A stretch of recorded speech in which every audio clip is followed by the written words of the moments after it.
Cool. Anything else? Number 5? Those, I mean, those are the big ones, I think. We didn't really mention business model, but I think, that might be baked into a lot of the other questions. Like, how do How you make, about um, how about like validating your business model and pivoting, which is closely in line with what we do in user research, right? right? Although the term user research is more known in corporates where we help them find out what users want, and that is like part of the product requirements, in the beginning.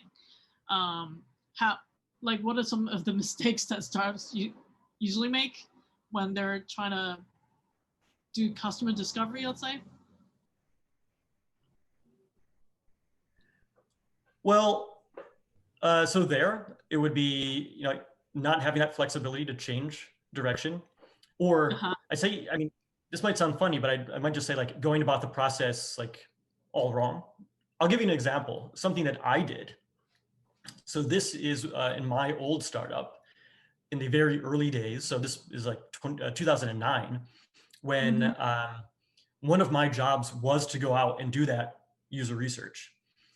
And Mm. this is before people were talking about lean startup, or if they were, like, I wasn't aware of it. I think I was like maybe like later that year or in 2010, like I started to read up on these things, but I was trying to figure things out. Um, I used to go out with like this is what I would do. I would go to a university campus in New York. There's many universities. Go to university campus.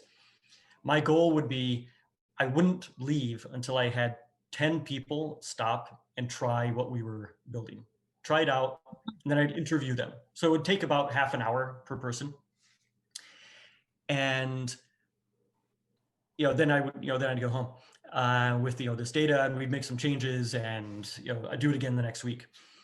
And what I realized was, well, the feedback was overwhelmingly positive.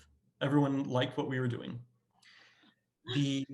And to be honest, like a lot of the questions that I would ask at the time were the easy questions to like for people to be polite about or to lie about. Like, would you use this again? Would you pay for this? How much would you pay for this? Things like that. And I remember like looking at all the feedback and thinking like, it's just too good. It seems to be too good.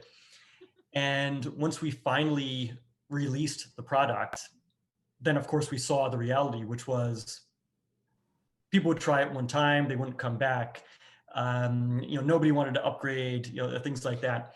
And so, this is, these days, this is called, mom test, right? How do you ask a Yeah. question Yes. so that even Right. someone who really, loves you would not be able to lie or to be polite or to be nice? Like, how do you ask a question like that, right? So Yeah. asking about the past, what did they do in the past rather than what they might do in this hypothetical future when your product is available. Yeah. Um, Uh-huh. but I'll tell you, like, when I look back on that experience, we really cut ourselves off from opportunities to learn. I'll give you an example of something that we did thinking that we were, being smart or careful. So we had this, it was basically at that point, our startup was a way for people to have a voice conversation with another person based on an interest. And it turned into something very different. But this is, this is before, before Zoom. This is before, like, doing this was very easy, right? So we would do these tests on university campus, and then we would like not keep the access open. So we couldn't even see, did somebody try to go back and use it a second time? The tests that we ran at that point were all like internal to the team. So if like you were having a talk or trying it out, there was somebody on the back, end in the office, who was like completing, that transaction, that exchange with you as somebody testing. Yeah. But we didn't even leave it open the rest of the week just to see, does anybody try to go back? That would have been a much better gauge of Yeah. how interesting it was rather than asking them a question for a survey. So, and we thought, oh, well, it's not ready yet, or we're being careful, or, we shouldn't put it out there yet. It's going to be a bad experience. But, it cut us off from being able to learn. So when I see startups, today, still do things like that, over 10 years later, I often give myself as an example of things to avoid. Mm-hmm. Or I'll give you another example, actually, of this is a company I worked with in Hong Kong. And they were in the boot camp I ran, and then they totally changed what they were doing, and they were in the first batch of the accelerator I ran. And they ended up being the first acquisition actually out of that program. But in the boot camp, they had it was a mobile app that they were building. And they would do the same kind of thing. They would go to like a coffee shop, get somebody to talk to them. And the feedback was always positive. And it wasn't in the App Store yet. And they told me this, and I was thinking, this sounds just like my experience from years earlier. Yeah. So how about this? The last question, ask the people that you're talking to, ask them, well, since you loved it so much, why don't you download it?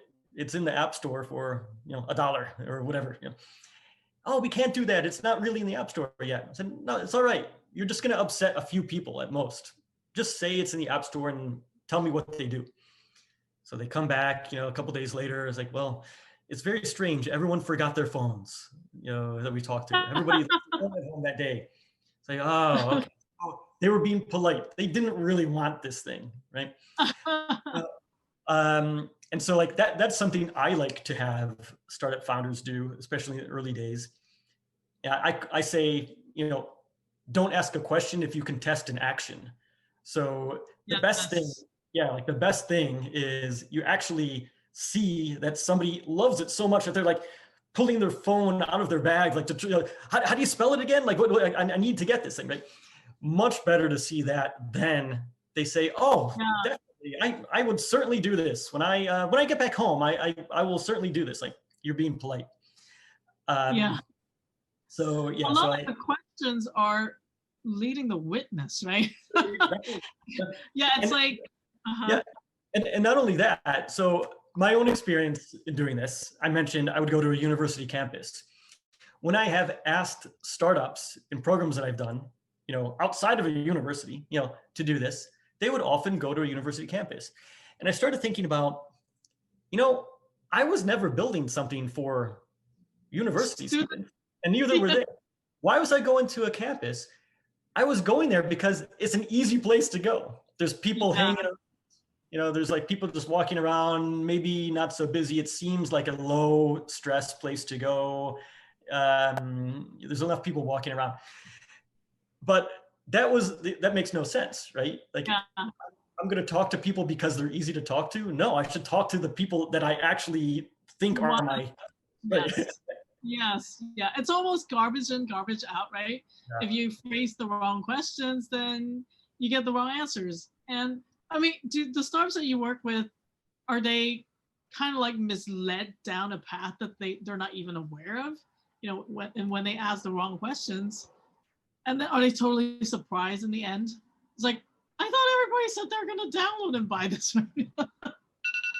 Yeah. I usually see them, a little after that stage, but, or I'd say like I try to, for the applicants, I try to like skew them to being past that stage, or at least the ones that are in the program to be a little past that stage, because, at this point, I guess I'd rather work with like the companies that like they have a little bit of something figured out. Like they have a handful of beta customers, and then it's more about, okay, how do we make this bigger and bigger? How do we get to the first 10, the first 100, the first 1,000? I think there's a lot of content about that, like that earlier part of like, how do you go through that interview process without leading the witness? How do you like actually choose the target customer without, wasting your time? But I do occasionally, have people like that. It's sort of hard because, for a startup, it's like your baby, right? Right. And then you're trying to show it to others, and then there's like, it's hard to swallow when other people say your baby looks ugly. Right. Right. And you kind of have to put on that objective hat, right? to Yeah, that's to it. yeah. Okay. So finally, yeah. Um, that's great to know. Like, so your accelerator program mainly helps. Is it USC students or alumni? It, With their startup process? Is that how it works? it's a mix. So Mm-hmm. each applicant, they need at least one founder that has some connection to Okay. USC. That Okay. means, so about half of them, about 50% are alumni. Okay. And then a little over half are students, maybe 45%. And then 5% are faculty or staff. About half are Oh, really? alumni. Faculty? Yeah, right. I've had every mix at this point. So, because I've had over 130, startups in the program over the years, but it means that the age range is pretty wide. It's like 18 to I've had 70-year-olds in it. It means that people often come in with some industry experience because they've worked for a Mm, while, they're an alum, and now they come back and apply. And that's great because they are bringing in an understanding of this customer that they're targeting, or just an understanding of what the problems are in a specific industry. And they're also often a little more serious about making this work because to right. them, like it's crucial to make this work out. Like they are no longer in Yeah. school, or they have, they might have like some real expenses, to pay for. So they've really got to Right. make this work. Yeah. I see. I see. I see. Yeah. Yeah. I don't know if I mentioned to you that we're helping startups who are interested in Canada move over with the Star Visa program. And Yeah, yeah, that's how, fantastic. that's how we're helping them.